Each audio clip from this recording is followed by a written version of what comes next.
Sa ngalan ng Ama at ng Anak at ng Espiritu Santo, Amen. ang pagpapala ng ating Panginoong Hesukristo, ang pag-ibig ng Diyos Ama, at ang pakikipagkaisa ng Espiritu Santo naway sumainyong lahat. At sumaiyo rin. Mga kapatid, upang maging karapat dapat po tayong tumanggap ng mga bagong biyaya at himala ng Diyos sa misang ito. Tumahimik po muna tayong sandali. At ang may kababaang loob kasama ni Maria, humingi po tayo ng awa at patawad sa Diyos sa lahat ng inisip at ginawa nating kasalanan.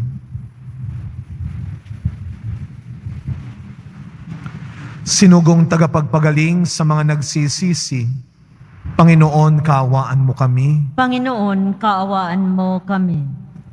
Dumating na tagapaganyayang mga makasalanay magsisi, Kristo, kaawaan mo kami. Kristo, kaawaan mo kami. Nakaluklok ka sa kanan ng Diyos Ama para ipamagitan kami. Panginoon, kaawaan mo kami. Panginoon, kaawaan mo kami.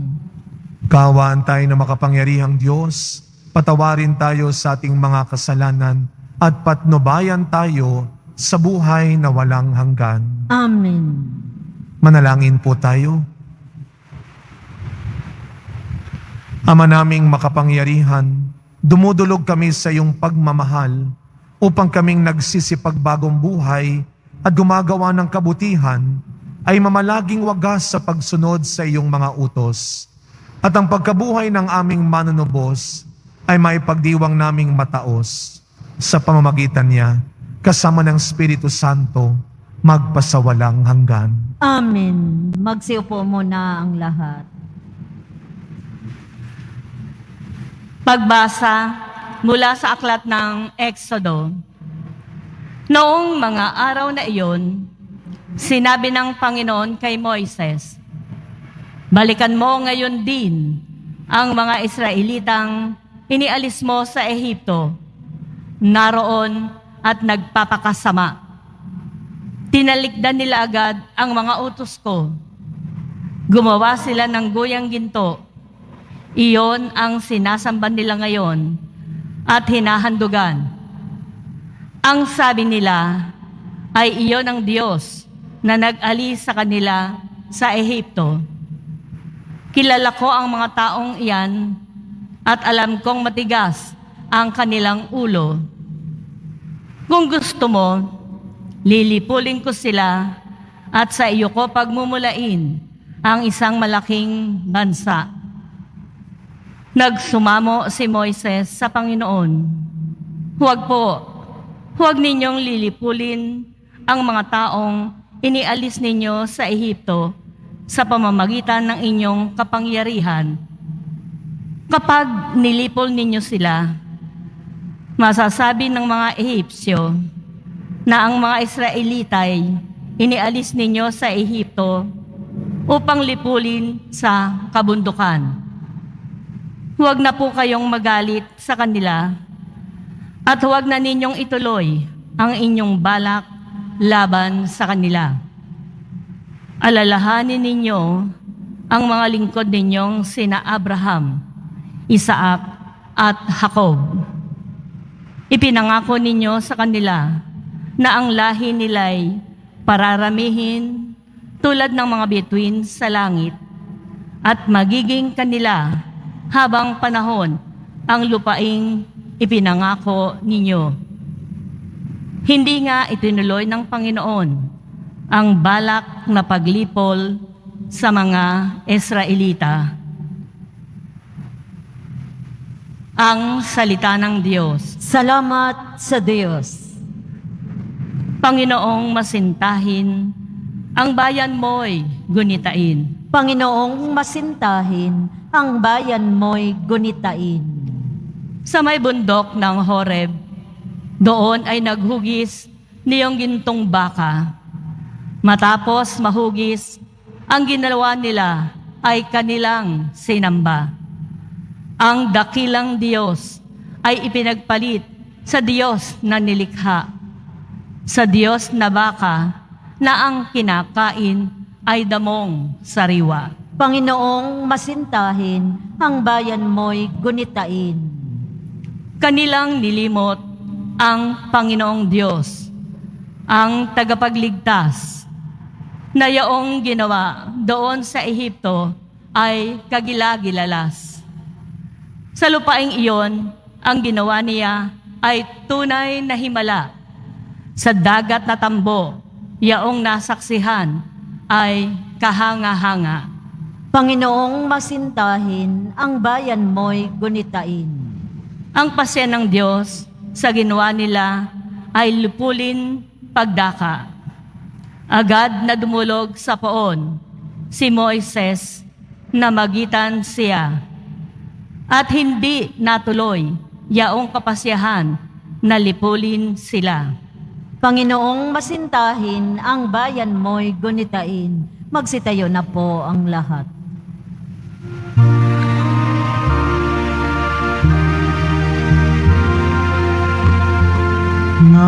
Nagpupuri kami sa'yo, Panginoong Jesucristo. Nagpupuri kami sa'yo, Panginoong Jesucristo. Pag-ibig sa sanlibutan ng Diyos ay gayon na lamang, Kanyang anak ibinigay, upang mabuhay kailanman ang nananalig na tunay. Nagpupuri kami sa'yo, Panginoong Jesucristo. Sumainyo ang Panginoon. At sumaiyo rin. Ang mabuting balita ng Panginoon ayon kay San Juan. Papuri sa iyo, Panginoon. Noong panahong iyon, sinabi ni Jesus sa mga Hudyo, "Kung ako lamang ang nagpapatotoo tungkol sa aking sarili, huwag ninyong tanggapin. Ngunit may ibang nagpapatotoo tungkol sa akin, at totoo ang kanyang sinasabi. Nagpasugo kayo kay Juan, at nagpatotoo siya tungkol sa katotohanan. Hindi sa kailangan ko ang patotoo ng tao.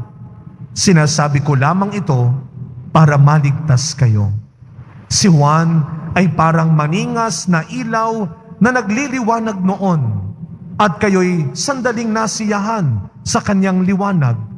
Ngunit may patotoo tungkol sa akin na higit sa patotoo ni Juan. Ang mga gawang ipinagagawa sa akin ng Ama at sa ko namang ginaganap, yan ang nagpapatotoo na ako'y sinugo niya. At ang Amang nagsugo sa akin ay nagpapatotoo rin tungkol sa akin.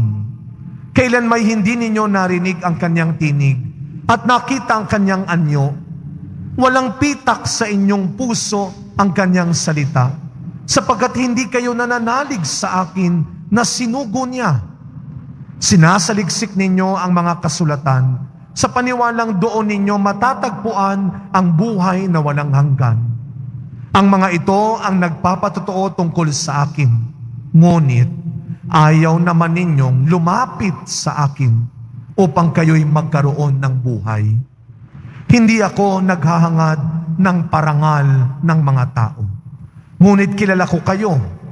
Alam kong wala kayong pag-ibig sa Diyos. Naparito ako sa ngalan ng aking Ama, at ayaw ninyo akong tanggapin. Kung may ibang pumarito sa kanyang sariling pangalan, siya'y inyong tatanggapin. Ang hinahangad ninyo'y ang parangal ng isa't isa, at hindi ang parangal na nanggagaling sa iisang Diyos. Paano kayong makapaniniwala? Huwag ninyong isiping ako ang magsasakdal sa Ama laban sa inyo. Si Moises na inaasahan ninyo ang siyang maghaharap ng sakdal laban sa inyo. Kung talagang pinaniniwalaan ninyo si Moises, ako'y paniniwalaan din sana ninyo, sapagkat sumulat siya tungkol sa akin. Ngunit, kung hindi ninyo pinaniniwalaan ang mga sulat niya, paano ninyong paniniwalaan ang mga sinabi ko? Mga kapatid, ang mabuting balita ng Panginoon. Pinupuri ka namin, Panginoong Hesukristo. Magsiupo muna tayong lahat. Good afternoon po sa inyong lahat. Mga kapatid, tayo po ay nagpapatuloy sa ating pagdiriwang, hindi lang paggunita, pagdiriwang ng Kwaresma. Bakit pagdiriwang? Bakit celebration? Di po ba ang pinagninilayan natin ngayong Kwaresma? Ang paghihirap, dyan po sa may main entrance ng simbahan, pagpasok ninyo sa kanan, makikita ninyo ang napakagandang mga imahen. Pero, ito'y mga imahen, larawan ng mga paghihirap ni Kristo. Anong celebration doon, Father? Ang ginugunita natin, ang binabalikan natin, ay ang naging paghihirap, pagpapakasakit ni Kristo. Huwag nating kalilimutan, there is something greater beyond the suffering and pain and wounds of Jesus. Ano ang nasa likod ng mga paghihirap na ito? Ang kanyang kabutihan ng kalooban. And that is what we are celebrating this Lent. Hindi lang natin inaalala ang mga kasalanang nagawa natin. Ipinapaalala rin sa atin ang kabutihang nasa atin. Kaya nga, sa unang pagbasa, si Moises nakiusap sa Panginoon, huwag niyo po munang lipulin, huwag niyo munang pahirapan o parusahan ang mga taong nagkamalit, nagkasala. Baka sila po ay pwede pang magbago. Kaya sa huli, hindi itinuloy ng Panginoon ang balak niyang paglipol sa Israelita. Kaya iyan ang biyaya ng Kwaresma. Bago pa mahuli ang lahat, binibigyan tayo ng pagkakataon ng Kwaresma na muli nating makita at higit sa lahat, muli nating gamitin ang kabutihang nasa atin. Lagi ko itong pinapaalala, huwag mo nang masyadong pinagbubuhusan, pinag-uubusan ng oras at pansin ang mga taong walang tiwala sa kabutihan mo. Yan kuminsan ang balakid. Kaya hindi mo magamit-gamit, kaya hindi mo maipakita ang kabutihang meron ka, kasi mas pinapansin mo ang parinig ng iba. Ang paratang, ang bintang, ang kutsa ng iba. Pakitang tao lang yan, ipokrito yan. Kala mo kung sinong mabait. Ay talaga namang meron kang bait. Huwag mong hayaang sirain. Huwag mong hayaang hadlangan. Sapagkat ang mabuting magagawa mo, ang sinasabi ni Kristo sa Ebanghelyo ngayon, kung tayo ay mga tunay na deboto ng Panginoong Jesus Nazareno, magpapatotoo tayo, hindi lang sa salita. Alam mo, deboto ko. Ang yabang-yabang mo pa no? Ay, nagkakiyapo ka? Deboto rin ako. Matagal na, bata pa kami, deboto ko. Buong pamilya namin, deboto. Saang banda? Ba't hindi ko nakikita sa ugali mo? Ba't hindi ko nakikita sa ginagawa mo? Dahil ang sabi ng Panginoon, higit pa sa patotoo ni Juan ang aking pagdating. Sapagkat sa aking pagdating, pinatunayan ko sa aking ginagawa ang pagpapatotoo ko sa pag-ibig ng aking Ama. Alam niyo ho, napakahalaga ng araw na ito, 23 ng Marso. Hindi ko po birthday. Napakahalaga ng araw na ito sa simbahan ng Quiapo. Sapagkat kanina pong umaga, pinasimulan po natin ang bagong programa ng Quiapo Church. Tuwing Huwebes, meron po tayong ginagawa na ito ng marami. Bakit magpapahuli tayo? Lalo na dito, napakarami ninyong binibigay na tulong. Simula sa araw na ito, tuwing Huwebes, gagawin po natin ang tinatawag na I-Thursday. Every Thursday is I-Thursday. Ito po ang feeding program ng Social Services Ministry ng Quiapo. Marahil ginawa na ito dati, binubuhay natin ulit ngayon. Nagsimula kami kaninang umaga, ang aking mga kasamahan, volunteers ay nagsimba kay Father June Sescon, ang ating rektor na sumusuporta. Pagkatapos nun, dyan po sa ating bakanting lote, dyan natin ginanap ang pagpapakain sa ating mga kapatid na walang maayos na tirahan at nasa kalsada lang. Ilang gabi silang hinanap, hindi sila ang maghahanap sa atin, tayo ang maghahanap at lalapit sa kanila. At sila po ay meron munang hugas ng kamay pagdating. Pagkatapos, katikismo, kakain, bago umuwi, huhugasan natin sila ng paa. At bibigyan ng tubig sa pag-alis. Ay Thursday. Yan po ay tuwing Huwebes ng umaga natin gagawin. Maaari po kayong maging bahagi rin yan.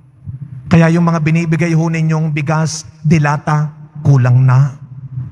Noodles, tubig, sabon, toothbrush. Yung bata, sabi sa akin paglabas, walang toothbrush.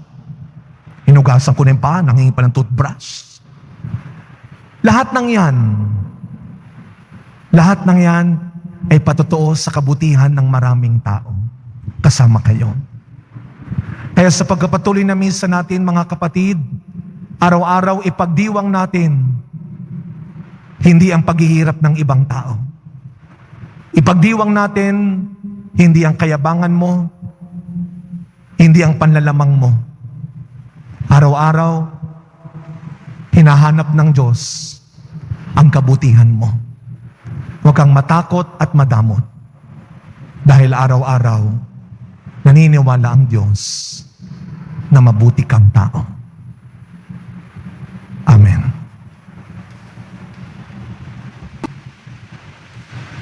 Magsitayo na po ang lahat.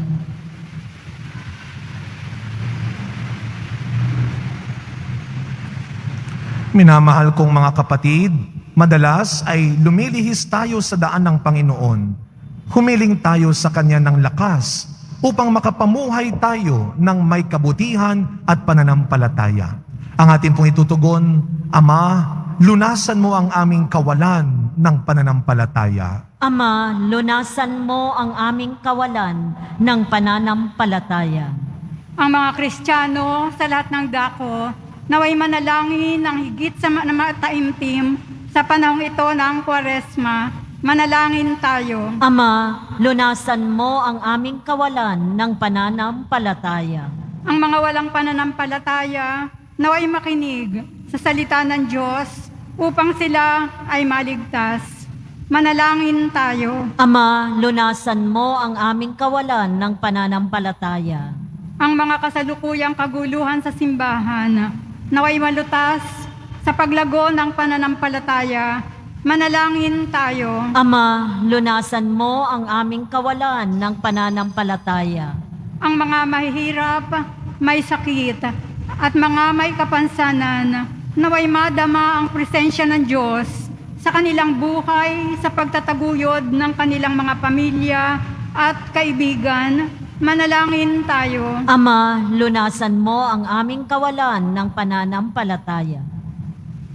Tahimik po nating ipagdasal ang iba pa nating personal na kahilingan habang ipinagdarasal po natin ang mga kababayan po nating higit na naghihirap, kawalan ng kanilang magandang pagkain, tirahan, inumin araw-araw, ang mga nakabilanggo.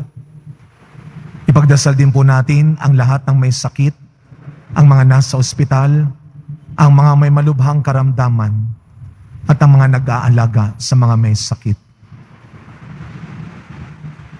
Ama naming maawain, turuan mo po kami sa pamamagitan ng Espiritu Santo upang hayagan naming aminin ang aming pananampalataya sa pangalan ni Kristong aming Panginoon. Amen. Magsiupo ang lahat.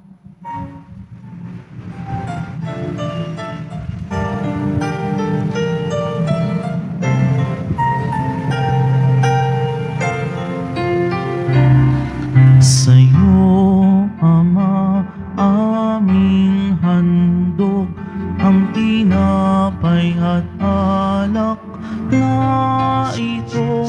Handog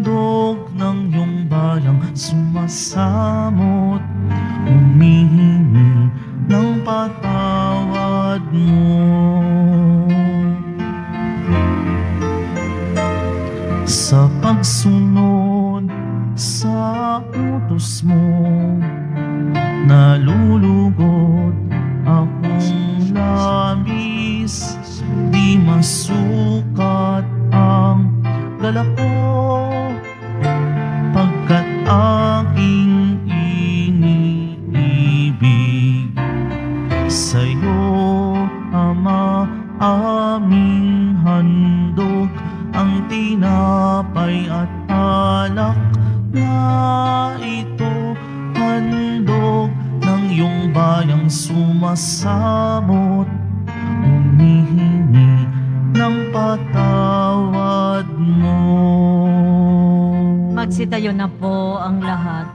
Manalangin kayo mga kapatid upang ang paghahain natin ay kalugdan ng Diyos amang makapangyarihan. Tanggapin nawa ng Panginoon itong paghahain sa iyong mga kamay, sa kapurihan niya at karangalan, sa ating kapakinabangan at sa buong sambayanan niyang banal. Ama naming lumikha, sa aming paghahain ng mga alay na ito, kami naway dalisayin sa aming kahinaan at patibayin nawa sa iyong kakayanan sa pamamagitan ni Yesu Kristo, kasama ng Espiritu Santo, magpasawalang hanggan. Amen. Sumainyo ang Panginoon. At sumaiyo rin. Itaas sa Diyos ang inyong puso at diwa. Itinaas na namin sa Panginoon. Pasalamatan natin ang Panginoong ating Diyos. Marapat na siya ay pasalamatan. Ama naming makapangyarihan, tunay nga pong marapat na ikaw ay aming pasalamatan sa pamamagitan ni Yesu Kristo na aming Panginoon. Sa aming kusang pagtitiis ng hirap, tinutulungan mong aming maitumpak ang kinamihas ng pagsalungat sa pananagutang iyong iniatas. Sa aming pagtulad sa anak mong mahal na nagpakasakit para sa tanan, ang pagsisikap namin iyong kinalulugdan at ang pagpapakabuti namin iyong ikinararangal. Kaya kaisa ng mga anghel na nagsisiawit ng papuri sa iyo nang walang humpay sa kalangitan, kami nagbubunyi sa iyong kadakilaan. Santo, Santo, Santo, Panginoong Diyos ng mga hukbo, napupuno ang langit at lupa ng kadakilaan mo. Usana sa kaitaasan, pinagpala ang naparirito sa ngalan ng Panginoon. Usana sa kaitaasan. Magsiluhod po ang lahat. Ama naming banal, ikaw ang bukal ng tanang kabanalan. Kaya't sa pamamagitan ng iyong Espiritu, gawin mo pong banal ang mga kaloob na ito upang para sa aming maging katawan at dugo ng aming Panginoong Jesucristo. Bago niya pinagtiis ang kusang loob na maging handog, hinawakan niya ang tinapay, pinasalamatan kanya, pinaghati-hati niya iyon, iniabot sa kanyang mga alagad at sinabi, "Tanggapin ninyong lahat ito at kanin. Ito ang aking katawan na ihahandog para sa inyo."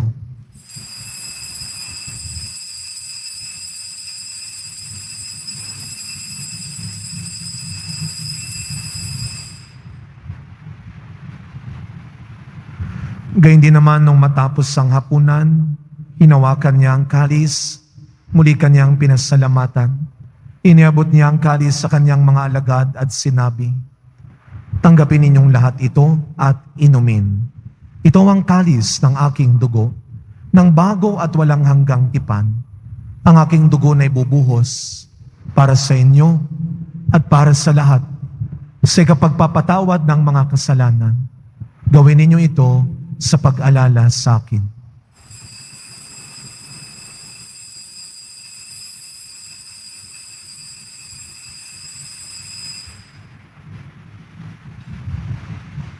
Magsitayo na po ang lahat.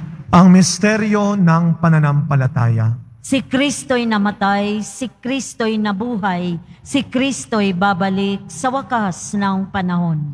Ama, ginagawa po namin ngayon ang pag-alala sa pagkamatay at muling pagkabuhay ng iyong anak. Kaya tinaalay po namin sa iyo ang tinapay na nagbibigay buhay at ang kalis na nagkakaloob ng kaligtasan. Kami po ay nagpapasalamat dahil kami iyong minarapat na tumayo sa harap mo para maglingkod sa iyo. Isinasamo namin kaming magsasalo-salo sa katawan at dugo ni Kristo ay mabuklod sa pagkakaisa sa pamamagitan ng Espiritu Santo. Ama, lingapin mo po ang iyong simbahang laganap sa buong daigdig. Puspusin mo po kami sa pag-ibig kay San Francisco na aming Santo Papa, ni Jose na aming Arsobispo, at ng Tanang Kaparian. Alalahanin mo rin po ang mga kapatid naming nahimlay nang may pag-asang sila'y muling mabubuhay, gayon din ang lahat ng mga pumanaw. Kaawaan mo po sila at patuloyin sa iyong kaliwanagan.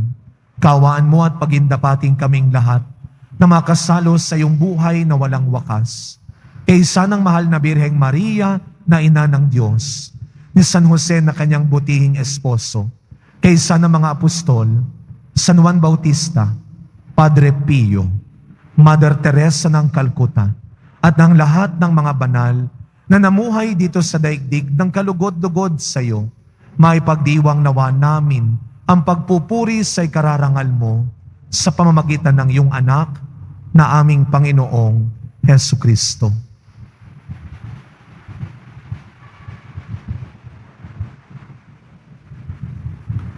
Sa pamamagitan ni Kristo, kasama niya at sa Kanya, ang lahat ng parangal at papuri ay sa iyo, Diyos samang makapangyarihan, kasama ng Espiritu Santo, magpasa walang hanggan. Amen. Amen.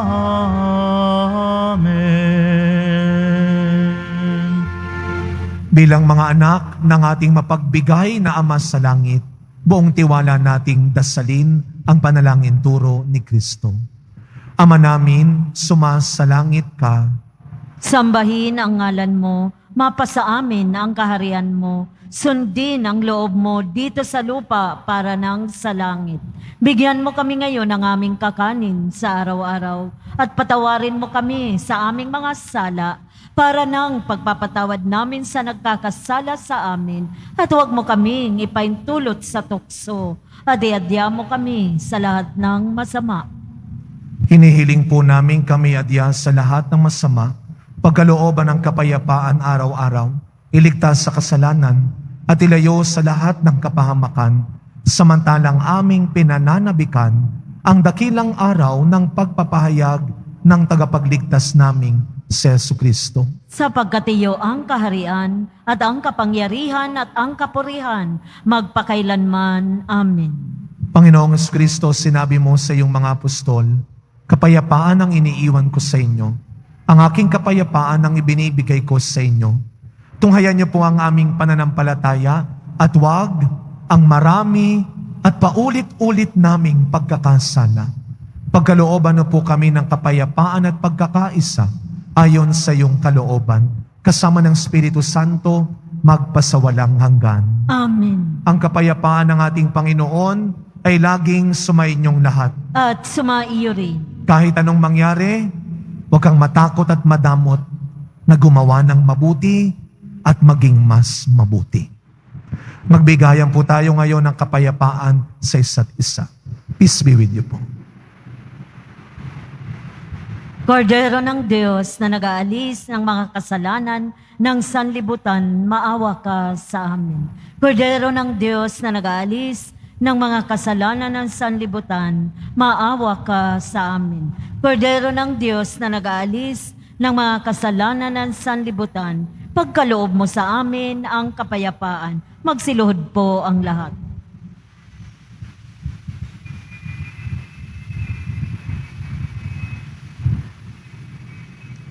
Masdan ninyo ang ating Poong Jesus Nazareno. Siya ang iyong lakas at pag-asa. Ang kordero ng Diyos na nag-aalis ng mga kasalanan ng sanlibutan, mapapalad po tayong lahat na inaanyayahan sa kanyang piging. Panginoon, hindi ako karapat-dapat na magpatuloy sa iyo, ngunit sa isang salita mo lamang ay gagaling na ako.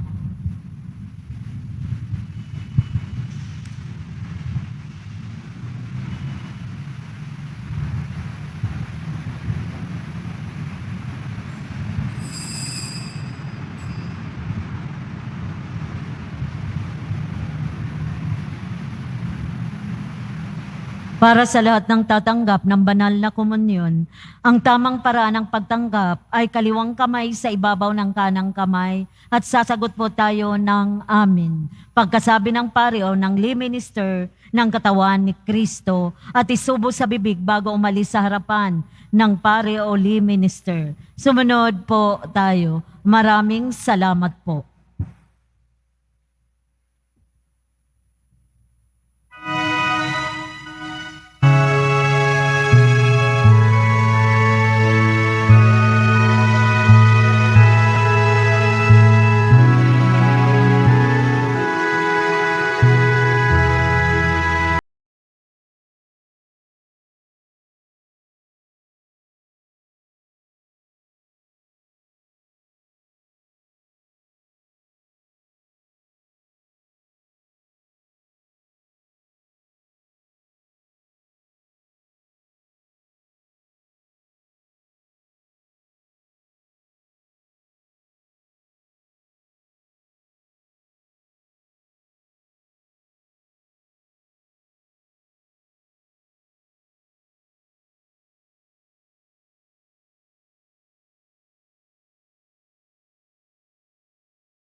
Pinaalalahanan ng lahat na huwag maging kampante sa banta ng COVID-19.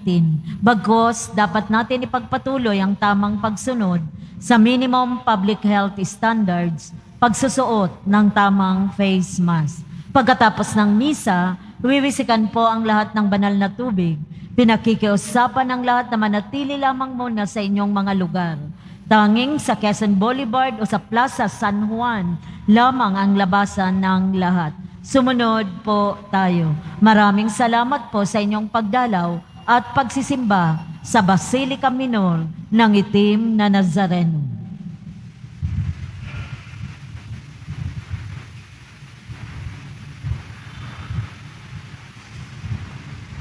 Magsitayo na po ang lahat.